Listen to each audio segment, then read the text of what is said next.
امریکہ کی ایک ریاست ہے واشنگٹن، بہت کونے پہ ہے. ایک ہے واشنگٹن ڈی سی، وہ تو ورجینیا کے ساتھ ہے جہاں وائٹ ہاؤس ہے.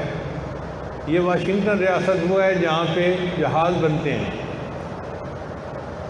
ایک دفعہ میرا پروگرام وہاں ہوا تو میں نے مسجد میں بیان کیا، تو مسجد کے جو ایک صدر تھے وہ مجھے کہنے لگے کہ حضرت ایک امریکن خاتون ہے جو مسلمان ہوئی ہے، بڑی اچھی مسلمان ہے، اس کو دیکھ کے مسلمان عورتیں تو بتائے وہ کہ نیک بن جاتی ہیں،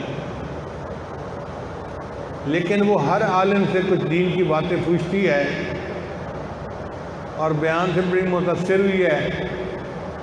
کہتی ہے کہ یہ مجھے آدھا گھنٹہ سوال پوچھ رہے ہیں. میں نے کہا پردے کا انتظام کر لیں، پوچھیں سوال جو پوچھ رہے ہیں. خیر جی، اس نے آدھا گھنٹہ سوال پوچھے. اس کے سوال اکثر سائنس سے متعلق تھے.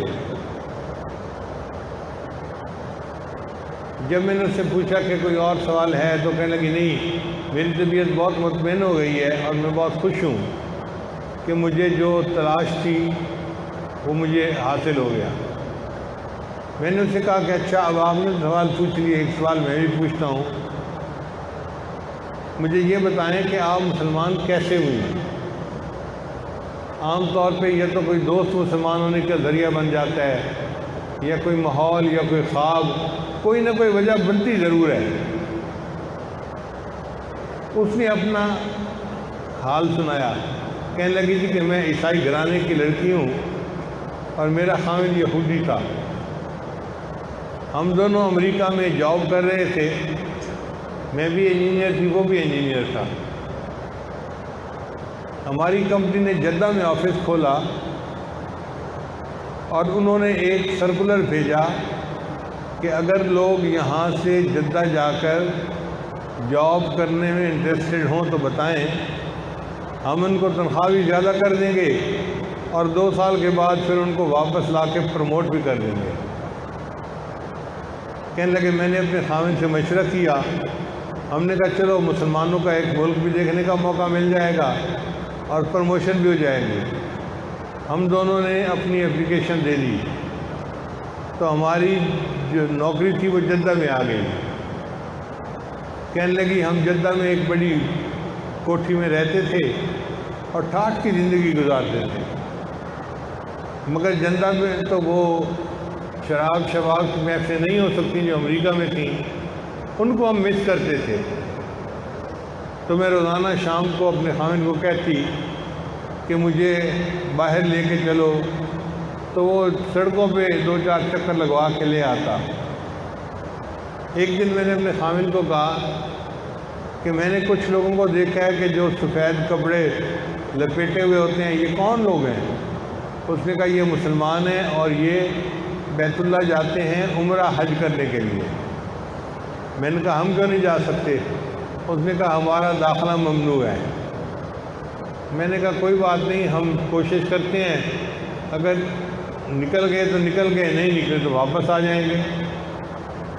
کہنے لگے میں نے اپنے خاوند کے لیے وہ چادریں لے لیں اور اپنے لیے جو عربی عورتوں کا ایک جبہ سا ہوتا ہے وہ اور نقاب بھی لے لیا.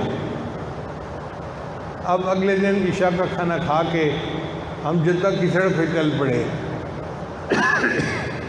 وہ قدرتاً وقت ایسا تھا کہ ایک شفٹ بدل رہی تھی اور نئی شفٹ آ رہی تھی پولیس کی. جب یہ ٹائم ہوتا ہے تو پھر چیکنگ والے لوگ تھوڑے ہوتے ہیں. اب لائنیں 8-9 تھیں اور چیک کرنے والا ایک تھا، وہ دور سے دیکھ کے وہ اشارہ کر رہا تھا جاؤ جاؤ. کہتے جب ہم گئے تو ہمیں بھی دیکھ کے اس نے کہا جاؤ، تو ہم تو مکہ مکرمہ پہنچ گئے.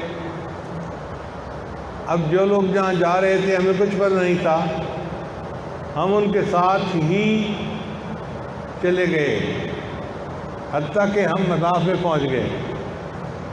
کہنے لگے جب ہم مطاف میں پہنچے تو ہم نے دیکھا کہ بیت اللہ ہے اور اس کے گرد لوگ طواف کر رہے ہیں. تو ہماری تو آنکھیں پھٹی کی پھٹی رہ گئی. ہم نے کبھی زندگی میں ایسا منظر نہیں دیکھا تھا. کہنے لگے تھوڑی دیر بیت اللہ کو دیکھتے رہے، میں نے خاوند کی طرف دیکھا تو اس کی آنکھوں میں بھی آنسو تھے اور میری آنکھوں میں بھی آنسو تھے۔ تو میں نے خاوند سے کہا کہ یہ کیا ہے؟ اس نے مجھے کہا کہ میں تو اسے غلط سمجھتا تھا، لیکن یہاں پہنچ کے میرا دل کہتا ہے کہ یہ ریئلٹی ہے، یہ سچ ہے۔ تو جب خاوند نے کہا کہ یہ ریئلٹی ہے، سچ ہے، تو میں نے ان سے کہا پھر اسلام قبول کرنے میں رکاوٹ کیا ہے؟ ہمیں کلمہ پڑھ کے مسلمان ہو جانا چاہیے۔ وہ دونوں میاں بیوی بغیر کسی کی دعوت کے صرف بیت اللہ شریف کو دیکھ کر اللہ نے ان کو ایمان کی توفیق عطا فرما دی۔ تو جو ایسی انوار کی جگہ ہو کہ کافر بھی اس کو دیکھے تو کلمہ پڑھ لے، مومن اگر دیکھے تو اس کے دل کی کیا کیفیت ہوگی؟